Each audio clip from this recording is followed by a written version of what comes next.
오늘 본문 14절 말씀을 같이 한번 읽어보겠습니다. 시작.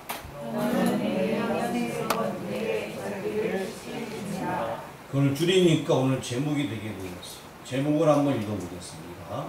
3대 절기를 지키라. 그래서 이 세 번의 절기에 대해서 오늘 말씀을 드리려고 합니다.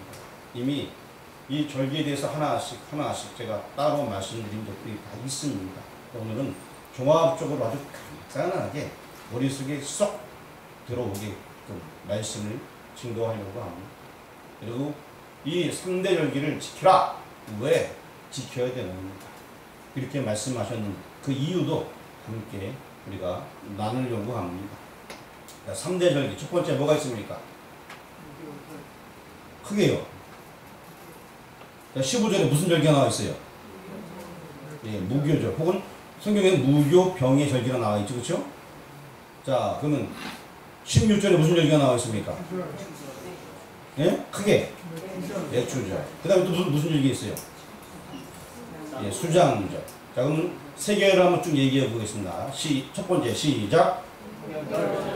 두 번째, 세 번째. 자, 그래서 오늘 무교절, 맥주절, 수장절 이렇게 세 가지를 말씀하려고 합니다.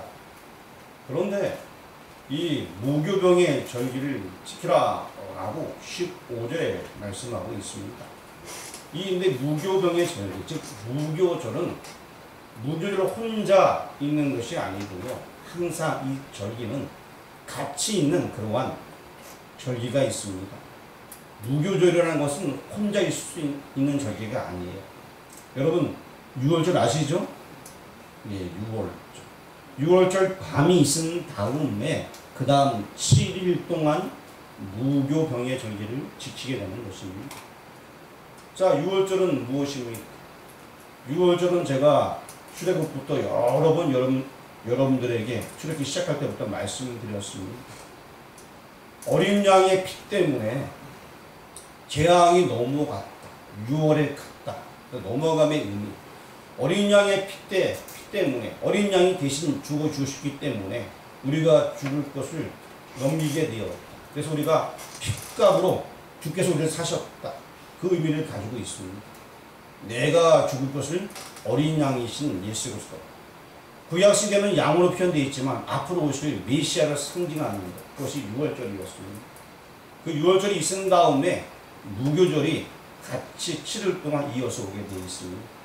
그럼 이 무교절은 무엇인가? 오늘 성경 말씀에는 무교병의 절기를 지키라 라고 얘기하고 있습니다. 6월절이 없으면 원래 무교절이 없습니다. 6월절이 있기 때문에 무교절이 있게 되었는데 무교절 이것은 무엇이냐? 여러분 떡 반죽할 때에 떡이라고 해야 되나요? 저희 어렸을 때에 저희 집에서 홉빵을 만들었었습니다. 그리고 그걸 팔았어요. 그 홉빵을 만드는데 반죽을 하게 됩니다. 밀가루로 반죽을 한 다음에 다라이에다가 이렇게 그 반죽을 깔아놔요. 다라이는 큰데 바닥에 좀 깔아놓습니다. 그리고 뚜껑을 덮고 그리고 이불을 덮어놓게 됩니다. 그럼 어떻게 돼요? 예, 부풀어 오르죠. 그래서 저희 어머니께서 다시 또 입을 열고 뚜껑 열고 또 막 휘져요. 다시 또 덮어놓고 이런 것들을 보게 되었어요. 근데 가끔가다 저희 어머니 아이고야 옆구리 터졌네 이런 경우도 있어요. 이게 넘쳐서 옆구리가 터질 때가 있더라고요. 뚜껑 덮고 놓더라고요.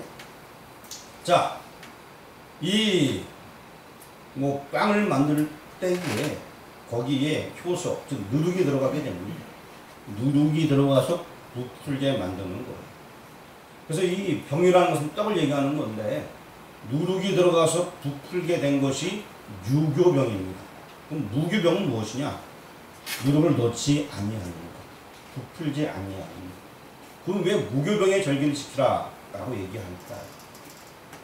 어린 양의 피로 말미암아 우리가 살게 되지 않았습니까? 6월절이 그겁니다. 그렇다면 우리가 이제는 더 이상 죄 없는 삶, 누룩이 없는 삶을 살아야 된다라는 의미가 바로 무교병의 절기를 지키라는 것입니다. 무슨 얘기인지 이해되시죠? 아주 간단합니다. 예수님께서 우리를 위해서 죽으셨는데 그렇다면 우리가 이제는 그분을 따라가면서 거룩한 삶을 살아야 된다. 더 이상 죄 짓는 삶을 살지 말라. 그런 의미가 바로 무교병의 절기가 되게 되는 것입니다.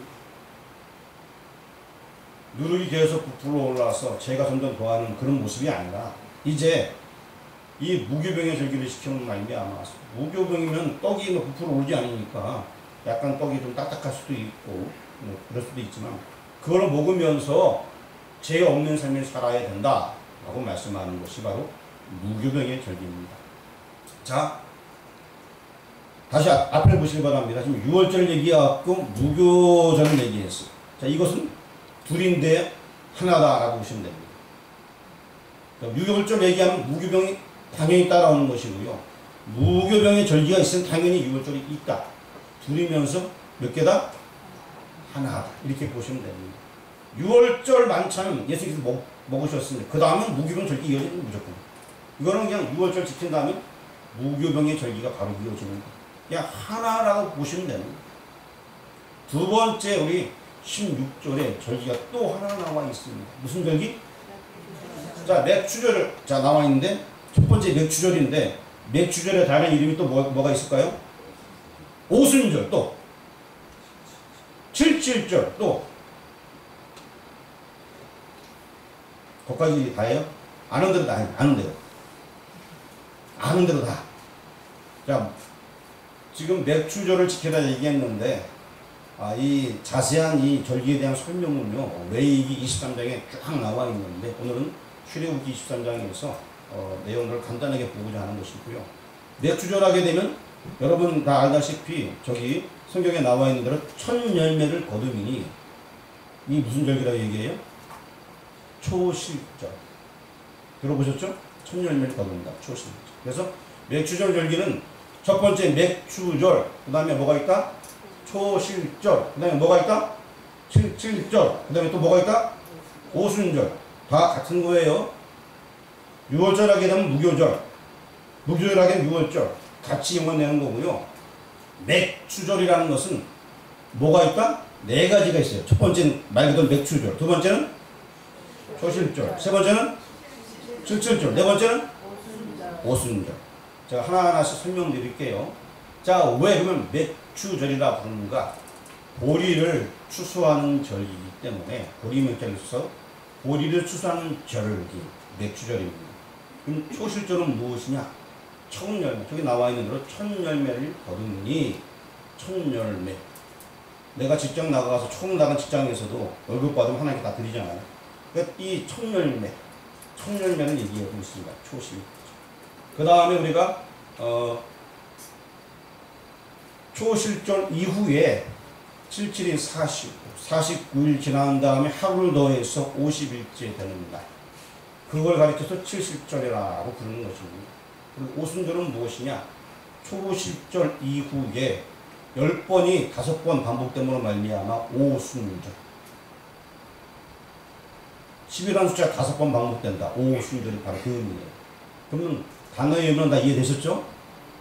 그런데 가만히 보니까 초실절하고 오순절하고는 날짜의 차이가 있어요. 아까 첫 번에 얘기했듯이 6월절은 뭐가 따라온다? 뭐가 따라온다? 6월절은 무교절이 따라온다. 그래서 뭐 정월 14일부터 이어지는 쭉 절기를 다 얘기하는 거고요. 맥추절도 마찬가지입니다. 우리가 맥추절하게 되면 초실절부터 오순절까지의 기간, 전체 기간이 뭐다? 맥추절이다. 요거 맥추절을 사람들이 잘 이해를 못해요. 그래서 오순절 그 절기를 지키는 그 날에 초실절하고 헷갈리는 거예요. 실제 초실절은 첫 열매를 거둔 날이니까 그거보다 50일 전이겠죠. 이해되셨습니까? 근데 맥추절하는 걸 다 포함해서 얘기하는 거예요. 전체를 다. 맥추절, 보리를 추수하는 절기다. 이 유대인들은 보리를 먼저 추수한다고 얘기하는데 어쨌든 그 절기에 첫 열매를 드린다. 근데 여러분 이 첫 열매를 드리는 초실절 신약에 무엇과 관계가 있을까요? 초실절 다시 말씀드리겠습니다. 유월절은 뭐랑 관계가 있다? 예?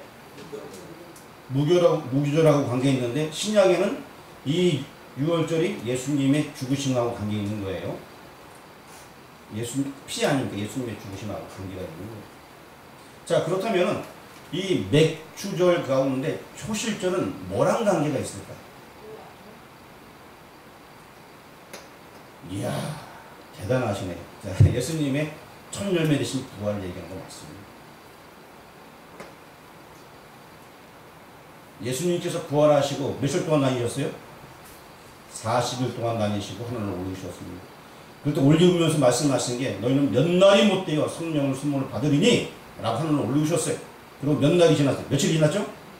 10일이 지났습니다. 그때가 오순절이었어요. 이해되십니까? 초실절은 예수님의 부활 사건이 있는 그 절기로 이어지게 되는 것이고, 오순절은 뭐냐? 부활 후 50일 때 성령 임하지 않았습니까? 오순절 거룩한 찬양에도 오순절 거룩한 성령께서 부활 후 50일째 되는 날이 바로 그때 성령 임하게 되었어요. 그래서 지금 이 구약 성령인데 구약 성경에서 말씀하는 것이 3대 절기를 지켜라! 라고 얘기하고 있습니다. 첫 번째 절기가 뭐다? 유월절이다. 유월절은 예수님이 뭐랑 관계 있다? 예? 예수님의 십자가의 죽음하고 관계가 있다. 그리고 이제 두 번째 절기는 맥주절을 지키라. 맥주절은 예수님의 뭐와 뭐랑 관계가 있습니까? 예수님의 부활과 그 다음에 성령의 임재하심. 오순절날 뭐가 임했어요? 심판이 아니고 오순절날 성령이 임했습니다. 그렇죠? 그래서 예수님께서 내가 너희를 고아처럼 내버려두지 않냐고 보혜사 성령을 보내줄 거야 라는 이 설교를 여러 번 하셨어요. 반복적으로. 그리고 나중에 부활 후 40일 그때 돼서도 하늘로 올라오기 전에 몇 날이 못 되어서 성령을 선물을 받으리니 라고 말씀하십니다. 그리고 정말 몇 날이 못 되어서 성령 선물을 받았어요. 구약의 이 절기가 그냥 되어진 것이 아니에요. 하나님의 말씀은요 그냥 되어진 것이 아무것도 없습니다. 다 연관이 다 있게끔 이렇게 만들어졌습니다.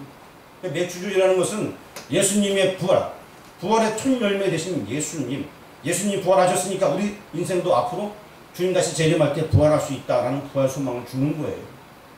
그리고 그 소망을 가진 자들이 모여 기도할 때에 오순절날 즉 7절 그때에 성령이 충만히 사람들에게 임재하게 되었습니다. 그래서 교회의 시대가 열려지게 되었고 마음속에 예수님 모시고 살아가는 그러한 시대가 열려지게 되었습니다. 그 전에는 우리가 예배한다 이렇게 하게 되면은 성전에 나가서 예배하는 구약의 성전, 예루살렘 성전에만 나간 어디 살던 간에 다 예루살렘에 다 모여서 예배를 드리는 한 번에 다 들어가는 건 아니고요. 구약시대 예배는 여러분 알다시피 짐승 잡아서 계속 가는 거거든요. 그리고 또 해당에서는 평상시 당시 안식일 때 예배 드리는 모습은 어떤 것이냐면요. 우리처럼 이런 형식을 갖고 있는 것이 아니고 다 서 있고요. 서 있는데 왜 하나님 말씀 들어야 됩니까? 하나님 말씀 예전에 들을 때는 다 서서 들었어요. 그 서서 들을 때 회당에서는요. 거기 회당을 지키고 있는 레이지파의 자손 혹은 랍비라 불리는 사람들이 성경을 읽는 거예요. 그냥 구약 성경 읽게 되면 사람들이 서서 그 말씀을 몇 시간을 들으면서 아멘 아멘 하는 게 그게 예배예요. 말씀 그냥 읽는 거예요. 그런데 이제 언젠가부터 포로 귀환 시대부터는 말씀을 잘 이해를 못하니까 그걸 해석해주는 사람이 생겨서 포로 귀환 이후부터는 에스라 시대부터는 말씀을 사람들이 해석을 해주게 됩니다. 그게 오늘날 설교로 발전하게 된 것입니다. 예배라는 것은 이게 구약 성경 자체 하나님 말씀이잖아요. 이 말씀을 그냥 듣고 거기에 또 반주에 맞춰 찬양하고 이게 예배예요. 그냥 하나님 말씀을 받고 찬양하는 거예요. 자, 그래서 맥주절은 예수님의 부활하심입니다. 그리고 또 오순절 성령의 역사하심 이것과 맥주절이 관계가 있다라고 보시면 되겠습니다. 또한 절기가 남아 있습니다. 뭐가 남아 있습니까? 수장절 지키라 라고 얘기하고 있습니다. 수장절이라는 것은 말 그대로 저장하는 저장. 추수한 모든 것들 우리나라로 치면 뭐 저거죠 이제 추석 뭐 그런 개념이겠죠. 그래서 추수한 모든 것들을 다 창고에 놓고 감사함으로 하나님께 예배드리는 절기. 그것이 바로 수장절이 되게 됩니다. 근데 이 수장절에 다른 말이 또 있어요. 어떤 말이 있을까요? 초막절. 예, 초막절. 그리고 또 장막절. 그리고 또 다 나온 것 같습니다. 초막절, 장막절. 예, 초막절이나 장막절은 같은 의미고요. 자, 이 초막절, 장막절, 혹은 수장절 이것은 우리가 좀 잘 생각해야 되는데요. 이 절기의 기간 동안 유대인들은 자기 집에 들어가서 잠을 안 잤어요. 어디서 잤을까요? 예, 텐트를 쳐놓고 잤어요. 그게 바로 장막 혹은 초막을 쳐놓고 초막을 치나 뭐 텐트를 치나 장막을 치나 다 같은 얘기입니다. 그래서 그걸 쳐놓고 밖에서 자게 되었습니다. 왜? 왜 그랬을까요? 뭘 지켜요? 와, 곡식을 지키려고. 곡식에 이미 창고에 닫아놓고요. 자, 왜 초막에서 잤냐? 또 다른 의미가 있습니까? 왜 초막에서 잤을까? 첫 번째, 야영을 하고 싶었어요. 두 번째, 바깥에서 고기를 한번 꺼먹고 싶어서. 세 번째, 하늘을 보고 싶어서. 왜 그랬을까요? 예? 광야를. 아, 예, 그래. 정확히 맞추셨습니다. 예전에 이스라엘 백성들이 40년 광야 생활을 했잖아요. 그렇죠? 그 생활을 기억하는 거예요. 근데 왜 기억하냐? 우리 인생은 나그네 인생이라는 거예요. 잠깐 왔다 간다는 거예요. 우리가 집을 짓고 살고 있지만 사실 이건 잠깐 있다가 없어질 것이다. 장막처럼 잠깐 지었다가 없어질 그런 것이다. 우리의 육신의 몸도 마찬가지고 우리 육신의 장막도 잠깐 있다가 없어진다. 영원한 곳이 있다. 그걸 얘기하는 거예요. 우리의 집도 영원한 것도 아니고 내 몸도 영원한 것이 아니고 우리는 잠깐 이 땅에 있다가 영원한 곳으로 들어간다. 그 의미가 있는 거예요. 장막절의 의미는 잠깐 우리가 나그네 생활을 하다 우리의 본향 어디예요? 본향으로 간다. 저 하늘나라로 간다. 그 의미를 가지고 있습니다. 이것이 바로 장막절의 의미가 되게 되는 것입니다. 초막절의 의미가 되고 우리나라로 치면 텐트의 의미가 되게 되는 것입니다.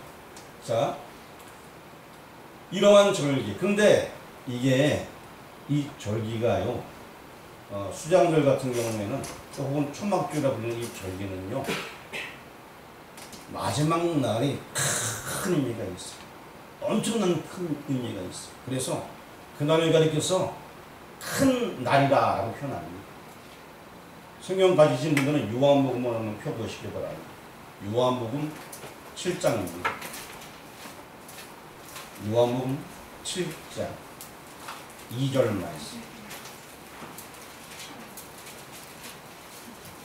신약 성경 마태, 마가, 누가, 요한. 요한복음 7장 2절 말씀. 찾았나요?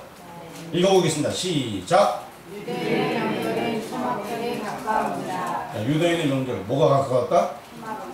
초막절이 가까울 때 예수님께서 이제 오셨습니다. 그러고 나서 좀 시간이 지나게 되면서 37절 요한복음 7장 37절 말씀 찾았나요? 읽어보겠습니다. 시작. 명절 끝날 곧 큰 날에 예수께서 서서 외쳐 이르시되 누구든지 목마르거든 내게로 와서 마시라. 자, 명절 끝날 그 다음에 무슨 날이라고 얘기합니까? 큰 날. 큰 날. 명절의 마지막 큰 날이 큰 날이라는 거예요. 왜 큰 날일까? 왜 큰 날이냐면요, 이 날은 예수님이 재림하시는 그 날을 얘기해 주고 있는 거예요. 그래서 장막 이제 다 없애고 영원한 하늘나라 들어간다. 그 의미를 표현하고 있습니다. 그래서 그것이 가장 큰 날, 그 의미를 가지고 있습니다. 유대인의 이 절기 때 초막절에 꼭 읽는 성경이 있습니다. 어떤 성경을 읽을까요? 유대인들이 이 초막절에 읽는 성경이 있어요. 꼭 읽는 성경이 있어요. 이 절기 때 어떤 걸 읽는다? 오늘 새벽에 나오신 분들 기억 안 나십니까? 새벽에 말씀을 드렸는데 이 초막절에 읽는 성경이 있다. 뭘 읽는다? 아가서요? 전도서를 읽는다라고 제가 말씀드렸습니다. 오늘 아침에 전도서 했죠? 네, 전도서를 읽는다. 이 전도서 솔로몬이 주는 메시지가 있습니다. 그 메시지는 모든 게 헛되다라는 거예요. 헛되다라고 얘기하는데 그냥 헛된 것이 아니라 해 아래에 행하는 것이 헛되다라고 얘기하고 있습니다. 사람들이 이걸 잘못 오해를 해서 우리 인생은 다 헛되구나 이렇게 생각하는데 그게 아니고요. 해 아래. 해 아래라는 것은 세상 아래에 사는 모든 것. 은혜가 아래가 아니고 은혜 아래에 한 것은 정말 값진 것인데 해 아래에서 행하는 해 아래라는 용어가 전도서가 몇 장까지 있죠? 12장까지 있는데 29번이 나옵니다. 해 아래 행하는 모든 것들은 다 헛되다 라고 얘기하고 있습니다. 우리가 육신의 장막을 갖고 있는데 하나님 아래에 있는 것이 아니라 세상 아래에 있는 모든 것들, 제 아래에 있는 것들은 아무리 크게 뭘 하고 위대하게 해도 다 헛되다, 아무짝에 쓸모없다, 그 얘기를 하고 있습니다. 이 초막절에는 우리가 이 광야 도중에 산 것은 초막을 짓고 사는데 다 없어진다. 없어진다. 가장 중요한 게 뭐냐? 하나님 아래, 은혜 아래에 행하는 것. 그것이 큰 거 아니라 할지라도, 작은 것이라 할지라도 그것이 값지다 라고 얘기해 주고 있는 것입니다. 그래서 전도서를 읽는 거예요. 은혜 안에 들어와야지만 된다. 그 말씀을 해주고 있습니다. 이제 우리 절기를 세 가지를 이렇게 3대 절기에 대해서 나눠 보았습니다. 그리고 마지막 큰 날, 그날은 우리가 영적으로 가나안 땅 들어가는 것처럼 주님 오시는 그 날이 되어지는 날이다. 자, 첫 번째 무슨 절기? 네, 6월절이나 무교절. 그렇죠. 두 번째? 맥주절. 세 번째? 네, 수장절, 초막절은 뭐 장막절. 이렇게 세 가지를 배웠습니다. 자, 그런데 오늘 14절 말씀에 간단히 줄여서 말씀하기를 3대 절기를 지켜라! 라고 말씀하고 있습니다. 그럼 3대 절기를 왜 지켜야 될까요? 일단은 다시 한번 쭉 설명드리겠습니다. 예수님의 십자가의 죽음으로 말미암아서 죄 없는 삶을 살도록 노력하는 것이 우리 인생들의 모습이 되어야 될 것이고요. 예수님께서 부활하심으로 말미암아서 우리가 부활 신앙을 가지고, 그리고 또 이제 오순절 성령이 임했습니다. 어쩌면 이 오순절 같은 경우에는 지난번에 설명드린 신년하고도 약간 개념이 비슷합니다. 성령님이 내 안에 오셨습니다. 앞으로 주님이 나와 함께할 그 나라를 바라보면서 기쁘게 살아가는 것. 그런데 우리가 아직 이 몸이 이 땅에 있다 보니까 광야 같은 노중에 있습니다. 즉 장마철처럼 이 광야 같은 노중에 있는 이 노중에 하나님께서 함께해 주시어서 구름 기둥과 불 기둥으로 인도해 줘야지만 우리가 영원한 하늘나라를 갈 수 있다는 것입니다. 이것이 이 3대 절기의 의미예요. 그러면 왜 지키라? 라고 얘기했냐? 한번 따라 하시길 바랍니다. 그리스도를 대망하라. 그겁니다. 구약의 이 3대 절기를 지키라고 얘기한 것은 앞으로 오실 그 메시아, 그분을 대망하라. 물론 실질적으로 이 말씀대로 예수님께서 신약성경에 오셨어요. 하지만 지금 우리에게 주는 메시지는 다시 오실 그 주님을 기다리라는 것입니다. 그런데 우리가 이 땅에 살아가는데, 자, 예수님께서 피 흘려 죽으셨습니다. 또 우리를 택해서 성령을 선물로 주셨습니다. 지금도 그 하나님께서 우리를 구름 기둥 불 기둥으로, 즉 우리 마음속에 지금 찾아오셔서 우리를 주장해 주고 계신 분이 예수님이시고 그분이 나와 함께 하십니다. 그런데 우리 마음속에 그리스도를 대망하는 마음이 있어야 되는 것입니다. 정말 그분 다시 오십니다. 그분이 나를 위해서 모든 걸 해주셨고 이제 그분이 다시 오실 것이야. 그렇다면 나는 어떤 삶을 살아야 될 것인가?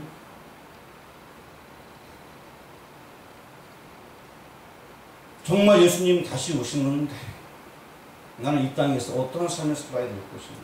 지금 나의 모습이 어떠한가? 지금 그것을 우리가 바라봐야 될 것입니다. 많은 지금 깨어있는 분들이 우리 나라에 대해서 걱정합니다. 한국교회 건물 크고 시스템 잘 돼 있고 그리고 뿐만 아니라 공부도 많이 하고 이것저것 다 합니다. 하지만 지식은 높았는데 그리스도를 대망하는 신앙은 없다는 거예요. 다시 말씀드리겠습니다. 에스라 시대 때에 포로견한 자들에게 성경을 에스라가 가르쳤습니다. 그때에 사람들이 성경 공부를 열심히 했어요. 그러면서 교재들이 막 생겨나기 시작했습니다. 엄청난 교재들, 미시나를 통하여서 여러 학문들이 막 생겨났어요. 하나님은 어떻게 하면 잘 섬길까 해서 교재들이 막 탄생하게 되었어요. 그리고 시대가 헬라 시대를 거쳐 로마 시대까지 흐르게 되었습니다. 그리고 예수님 오셨어요. 예수님 오셨는데 예수님 오셔서 보니까 하나님 말씀의 권위보다 장로들의 유전이 더 높아요. 장로들의 유전이 뭐냐? 성경 공부 잘하기 위해서 가르쳤던 학문 책들의 권위가 더 높은 거예요. 그게 말이나 됩니까? 하나님 말씀 등한히 한 책. 다른 것들이 더 높아져 있어요. 말도 안 되는 거지 않습니까? 실제신 예수님이 오셨는데도 불구하고 그를 못 알아봐요. 왜? 성경 그 자체의 말씀보다는 자꾸 거기다 갖다 붙인 장로들의 유전, 무슨 법 같은 걸 자꾸 붙였어요. 탈무드도 그렇게 생겨나게 되는 것입니다. 탈무드는 지금도 계속 나와요. 랍비들이 얘기하는 것 얼음 모아놓아서 계속 만드는 거니까. 뭐 지금 몇 권, 50 몇 권까지 나갔나요? 계속 나오는 거예요. 어떻게 하면은 우리가 하나님께 예배를 잘 드릴까? 그것까지는 참 좋아요. 그런데 그것 때문에 여러 가지 phát生된 교재들이 너무나 많은데 이 교재가 성경의 권위를 뛰어넘어 버리는 거예요. 그러니까 문제가 되게 되는 것입니다.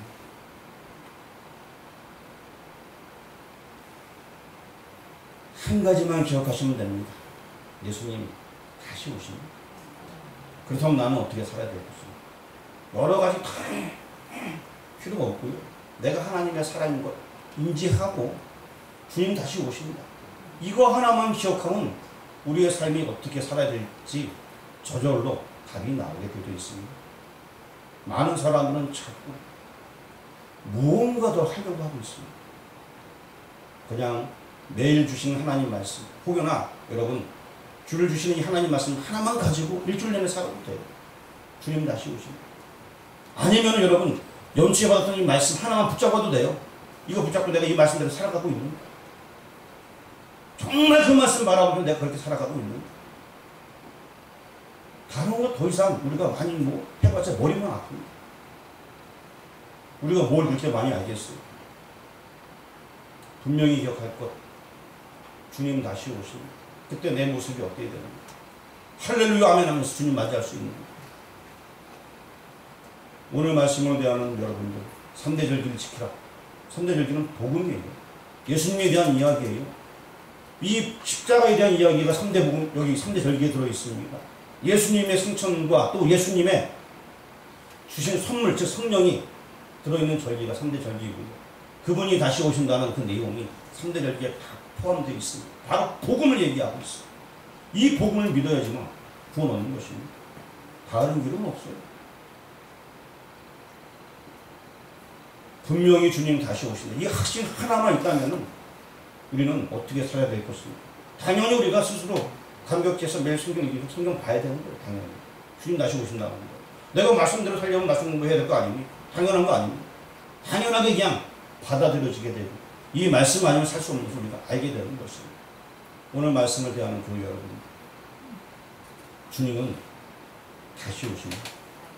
내일일지 모레일지 모르지만 분명 다시 오십니다. 그 확고한 신앙을 가지고서 살아가는 모두가 되길 주의 이름으로 축원합니다. 기도드리겠습니다. 3대 절기를 지키라. 우리에겐